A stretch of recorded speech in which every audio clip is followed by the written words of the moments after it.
Welcome to Meaningful Interviews with Rabbi Chaim Dalfin. My guest today is Rabbi Avraham Shmuel Levine, who lives here in Eretz Yisrael. He's an activist on behalf of Shleimus HaOretz, and he has a wonderful background. I'd like him to begin just a little history about your family, your father, your mother, your grandparents, just a little bit, and how you came to Chabad or whatever.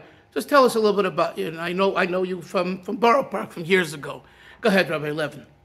Well,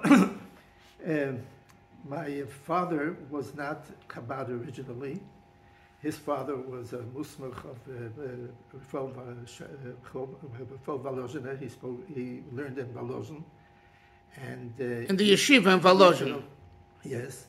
And he was a Rav in several places in Russia and in Belarus. A little louder. He was a Rav in several places in Russia and in Belarus. Yes.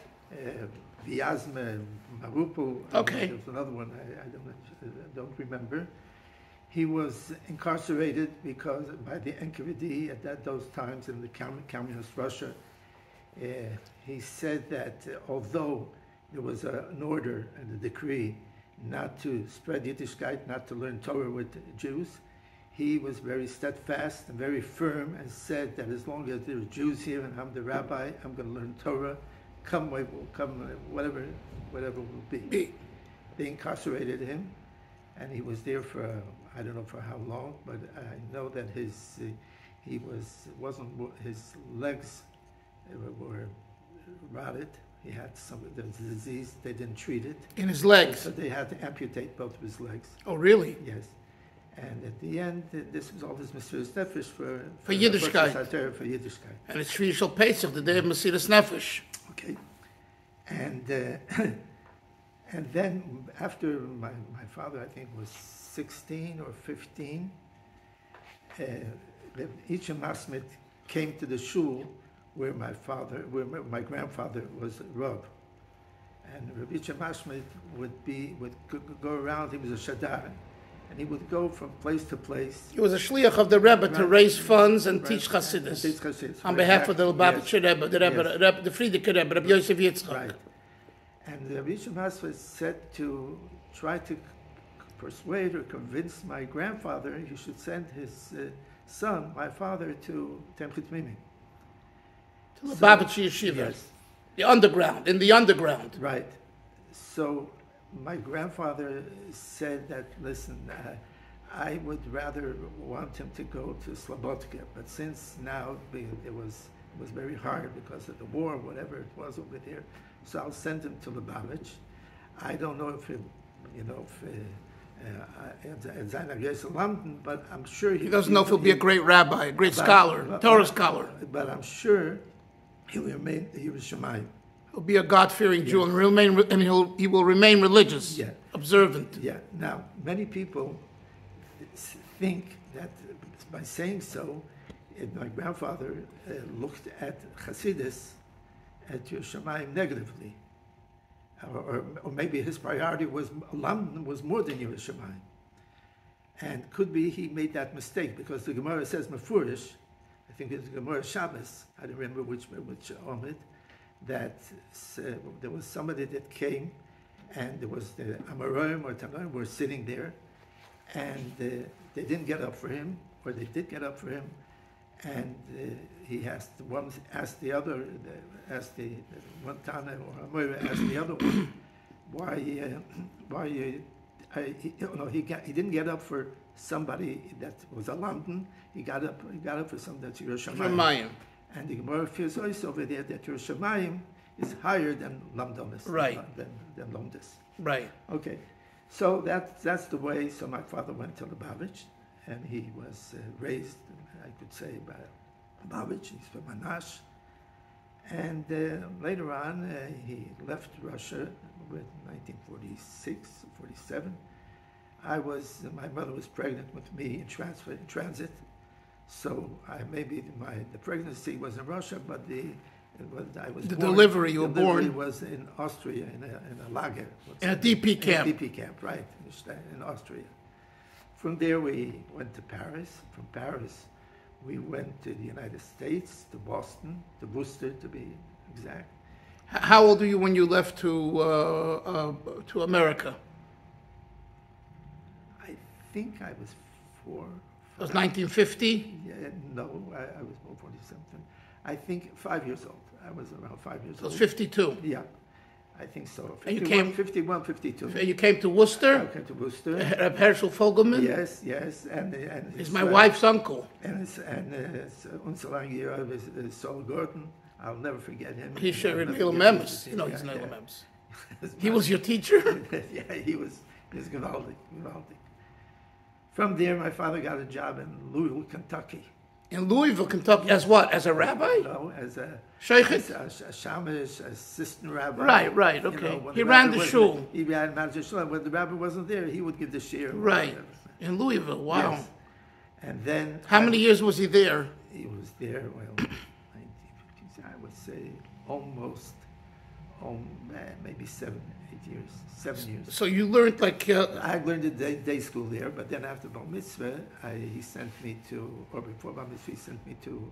Bedford and Dean. Bedford and Dean. Lubavitch Yeshiva in Brooklyn. Yeah. And actually, I learned before that, he wanted to send me to Tervadas, but Tervadas didn't have a dormitory for me. There wasn't a place in the dormitory. Right. So you came to Lubavitch Yeshiva? No, so I first went to Chasan Sefer. Oh, the Matas Dalfin. Yeah, and then I went to At that time, it was in the Lower East Side? Yes. And they had a dormitory? I stayed by But Shmuel... Fisher, yeah. Fisher. He was the son-in-law of the Matas Dalfin. Right. Shmuel Merenfeld, yeah. And then I went to Lubavitch. Why'd you switch? Huh? Why did you switch? Why did you transfer? You weren't happy in Chasan Sefer, or just were a Lubavitch boy? You wanted. I remember when where I stayed at when I was at Chasan Sefer, I went to Rabbi Fisher, not right away. The first year I stayed by Rabbi Aaron Charach. Oh, Aaron Charach was a Lubavitcher, right? Yeah, well, his wife. His wife, yeah. Achen. Yeah, she was a chen, yeah. Yeah, and he used to take me. I remember the first Rabbein he took me was 58. Was 1958 to Kislev. It was in Albany Terrace, or maybe in Austin Avenue. I remember, but I remember I was very, very impressed. It was the first time in my life I saw such an island, and I heard the Rebbe speak, and I think it was the middle of the Maimer. I think when I came in, it was in the middle of the Maimer, and it was. It impacted you. Oh yeah. And this was before Bar Mitzvah, according to your cheshbon. Yes. You weren't Bar Mitzvah yet. I think you had your Bar Mitzvah in 1960, right? Right. Then after Bar Mitzvah, I went to Bedford and Dean. And from there, the rest is history. Right. who in Bedford were you close to? Which of the Rebbes of the Rosh Hashivas? Rabbi Yoel, Rabbi Dovid Raskin? I mean, who did you have an affinity to? Actually, it was mainly Rabbi Yoel, although he came in, at the end of the day to teach Chassidus. Yeah. My Rebbe was Rabbi Garfinkel. No, first was Rabbi Bogomilsky. Yeah, Moshe Bogomilsky. Then Rabbi Garfinkel, then Rabbi Bucket, and at nights, I didn't have a special affinity with them, other than they were my Rebbe's teachers. Yeah, that was the Shiva Ktana. And then when we ended Shiva Ktana, there were groups. Shiva Ktana in elementary school. Yes, there were groups of my class that went to Montreal.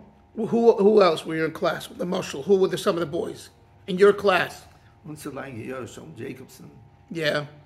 I think Mendel Lipsker, I think. Mendel from South Africa? Yes, he came later. And Schomberg Kalmerson. Oh. Okay, go ahead. So some went to Montreal. Some went to Montreal, some went to Newark, some went to Chabad. Okay. I went to Chabad. I was one of those that went to Chabad. Who else went with you to Chabad? Well, with me on the plane, nobody. But there was already, I think, Schomberg Tenenbaum was there, or he came later. Yeah. And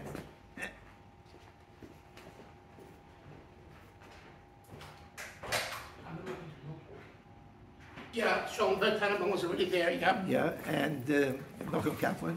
Yeah. Nochem Kaplan from... Nochem Kaplan, Nochem Mendel's father. Yeah. And he came Schoenberg Hecht. Schoenberg Hecht. There was, yes, I think there was a month or two that I learned Chabrusa with him. Mm-hmm. Also, Pini Feldman was there at that time, so Elter Bocher, where we've sat at the same table. You see this. And also, Yankov Kaplun, the father of Yehuda Kaplun, who just became the representative for anti-Semitism for Trump. Yeah. Right. So Yankov Kaplun, we sat together. Let me ask you, what do you remember about? You said you felt close to Rabbi Yoel. Could you just tell me a little bit about that? Well, I was able to talk to him personal things. He was your mashpia. Yes. I'm saying in yeshiva, he taught you chassidus. Yes. Your class. Yes. Was that the same class as Yankel Kranz? No, he was older.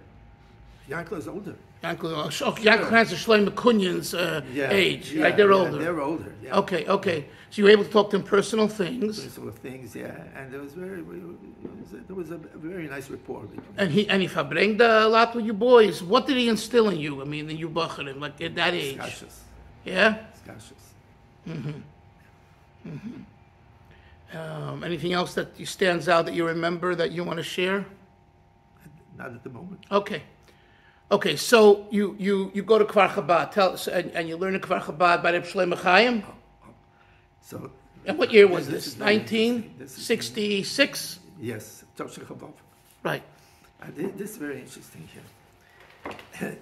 In those days, you would go to Yechidus to the Rebbe on your Yomeledis. Your birthday. Yeah. And it's once a year. Right. However, if you were already at the Yomeledis, like my Yomeledis was in Tammuz, and I went into Yechidus at that time. And later on, during that year, after I was by the Yomeledis, if somebody would go overseas to learn, he would go into the Rebbe again, Birchas HaPreida. Right, to say the farewell. Yeah. Farewell blessing. Yeah. Now, that year, 1966, was a very, very interesting year for me personally, because the Yom Kippur, Tavshin Chavov, Matzoi Yom Kippur. That's 1965, technically. Yeah, Go ahead. Okay, yeah, right. So Matzoi Yom Kippur, Tavshin Chavov, Schallenberg Gansberg, unser lange Jahr, broke his foot. He was the Mishamash of the Mashbach by the Rebbe. Right. And a personal assistant, yes. like, yeah. And he asked me a favor if I could replace him by the Suda of Matzah Yom Kippur. Oh. Like a waiter or whatever, you know. Right, at the Yom Kippur meal. Yeah. That was by the Rebbitzin, the Alte Rebbitzin, right? By Rebbitzin Stein, right. the Chamadina. Right. And, of course, I took the opportunity. And I was there, and I sat at the, there was a minyan there. There was the Rebbe, and opposite the Rebbe was Rashag. Next to him was Shmuel. Shmuel, and I remember if it was Shmuel, or he was there too, but next to Rashag, I think it was Rivkin was his... Beryl Rivkin. Yeah, Beryl Rivkin, and there was Itchachugin was like the MC. Yeah. And he was, and another, I don't remember the others. And I was sitting at the end of the table. Right. And at first, when he offered me the job, I thought I was thrilled, to sit with the Rebbe by eating. But then I saw I can't do it again. This is not, because you're sitting there, you can't eat. The Rebbe is there, so I didn't eat. I was just sitting there. And then when they asked me to bring the Rebbe soup, I said no, I couldn't do that because I know I would just spill the food. I mean, it was you were fearful. You were in awe. Yeah. The years I covered, or it wasn't for me. Right. It's only 10 people. It's quiet in the room. But the Rebbe is there. Right. The Rebbe is there. It's not the 10 people. The Rebbe is there, and I'm sitting there. I didn't eat. I couldn't eat. So you just sat in the place? I sat in the place, but the funny thing is, I made a moising. But the You made what? A moitzi. I mean, when I Yeah, washed, you washed, yeah. Because I didn't know yet I wouldn't be able to eat. But the funny thing is that later on, after they didn't need me for a minyan. It was a minyan. I think with me it was either 11 or 12. Right. But later on, when I took the place off the table next to me, I didn't go up to the Rebbe. I didn't. And there were two waiters there. I think Malka. David Malka. Amram. What's his name?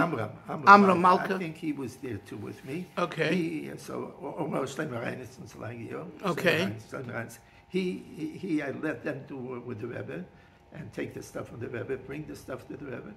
But I dealt with my area, and I was in the kitchen.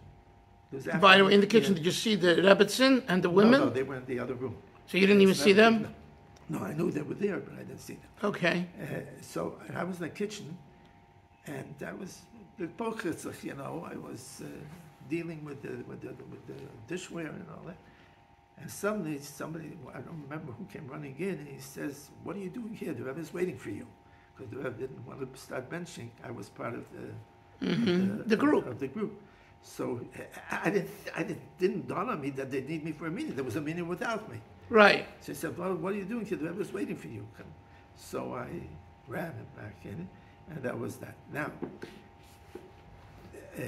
2 weeks later, after Shabbos Beishis, I went into the Rebbe again, Yechidus, like I said before, for Birchas HaPreidim. Right, because you're going back to Kfar Chabad. No, not going back. The first time I went to Kfar Chabad. Uh-huh. You're going to Kfar Chabad, yeah. So I went into the Rebbe for Birchas HaPreidim. So the Rebbe says to me, "No, will ich mit dir auch machen?" He reads the thing. "No, will ich mit dir auch machen?" Say it loud and slow, please. Will ich mit dir abmachen? I want to make a deal with you. So yes. You're going there. No, say it in Yiddish and then I'll translate. Will ich mit dir abmachen? Sollst mir schreiben, jeder Chedesh, Yom Kippur Kotten. You should write to the Rebbe every Erev Rosh Chodesh, Erev Yom Kippur Kotten. To tell me what you're learning. Some of the levels. And then he looks up to me with a half smile, and he says, "I don't mean, no, slicha." He says, I want you to write to me once a month, Erev Rosh Chodesh. You just said that before. Yeah, and he looks up to me with a smile. Und ich meine nicht, sollst mir schreiben wegen dem Wetter. You should. I don't mean you should write to me about the weather. Sollst schreiben zu mir, was du lernst. You should write to me about what you learned. And he said this while he was He right. looked at me with a half smile. Right. Okay. And then he gave me a bracha.